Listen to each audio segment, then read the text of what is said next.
Vous savez, ce truc chiant qui gratte qui revient chaque année à l'école? Ouais, je parle des poux. Franchement, qui aime avoir des poux? Personne. Alors aujourd'hui, on va parler de comment éviter ces petites bêtes indésirables. On va voir ensemble des conseils simples et efficaces pour les tenir loin de vos têtes. Parce que oui, on peut éviter les poux sans devenir complètement parano. Restez bien concentrés, parce qu'on va parler des erreurs à éviter, des astuces naturelles pour les repousser, et surtout, comment réagir si jamais vous en attrapez. C'est parti. Bon, avant de déclarer la guerre, il faut connaître son ennemi, n'est-ce pas? Alors, les poux, c'est quoi exactement? Imaginez des petites bêtes, minuscules même, qui adorent se balader et s'installer sur votre cuir chevelu. Leur truc préféré? Se nourrir de votre sang. Glamour, hein? Le pire, c'est qu'ils se reproduisent à une vitesse folle. Une femelle poux peut pondre jusqu'à 10 œufs par jour.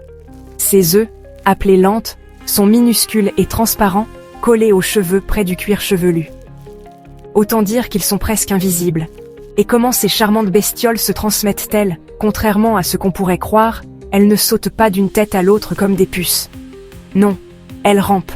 Donc, le contact direct tête à tête est leur moyen de transport préféré. Pensez-y, à l'école, pendant la récré, quand vous êtes collé avec vos potes, c'est le paradis des poux. Et ce n'est pas tout. Ils peuvent aussi se transmettre par les objets partagés. Bonnet, écharpe, brosse à cheveux, écouteurs. Tout y passe. Alors, on fait gaffe, ok?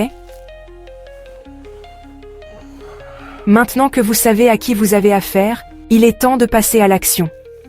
Voici mes conseils de pro pour éviter de devenir un hôtel 5 étoiles pour poux. Premier réflexe. On évite le contact direct tête à tête autant que possible. Je sais, c'est plus facile à dire qu'à faire, surtout à l'école.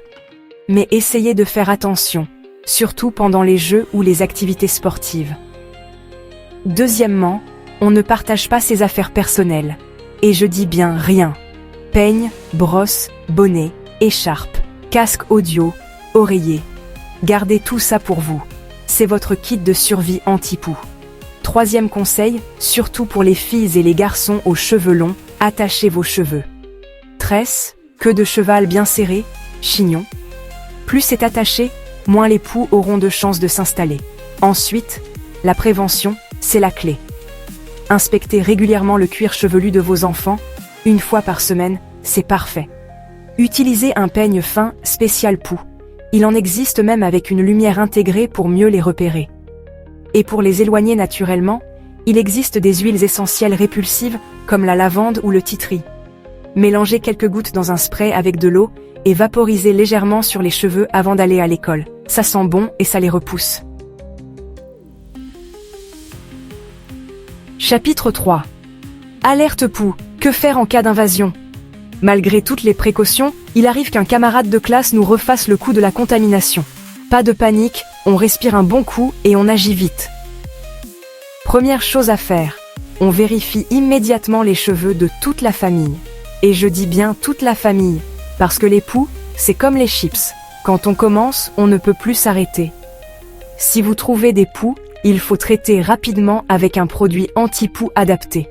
Demandez conseil à votre pharmacien, il saura vous orienter vers le traitement le plus efficace. Ensuite, on prévient l'école ou la crèche pour éviter une nouvelle épidémie. C'est important de prévenir tout le monde pour casser la chaîne de transmission. Enfin, on passe à la grande lessive. Drap, tête d'oreiller, bonnet, écharpe, doudou. Tout ce qui a été en contact avec la tête doit passer à la machine à laver à 60 degrés minimum. Pour les objets non lavables, enfermez-les dans un sac plastique hermétique pendant 48 heures. Les poux ne survivront pas. Chapitre 4. Les erreurs à éviter. Ne tombez pas dans le piège. Bon, maintenant que vous savez comment éviter et traiter les poux, parlons des erreurs à ne surtout pas faire. Première erreur. Et pas des moindres, paniquer. Je sais, c'est facile à dire quand on n'a pas affaire à ces petites bêtes. Mais gardez votre calme, ce n'est pas la fin du monde. Deuxième erreur, utilisez des produits anti-poux de façon préventive. C'est non. Ces produits sont des traitements, pas des shampoings. Les utiliser trop souvent peut rendre les poux résistants, et donc, les traitements moins efficaces. Troisième erreur, ne pas traiter tous les membres de la famille. Si un membre de votre famille a des poux, il est important de vérifier et de traiter tout le monde en même temps, même ceux qui n'ont pas de symptômes.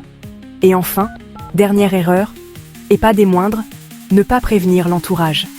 L'école, la crèche, les amis, la famille, tout le monde doit être au courant pour éviter une propagation massive. Voilà, vous savez tout sur les poux et comment les éviter. On récapitule. Pour éviter les poux, on attache les cheveux. On évite les contacts tête à tête. On ne partage pas ses affaires. On inspecte régulièrement les cuirs chevelus et on utilise des astuces naturelles répulsives. Avec ces conseils, vous pouvez dire adieu aux poux et profiter pleinement de la vie sans démangeaison. N'oubliez pas, la prévention, c'est la clé. Si cette vidéo vous a aidé, n'hésitez pas à liker, à vous abonner et à la partager autour de vous.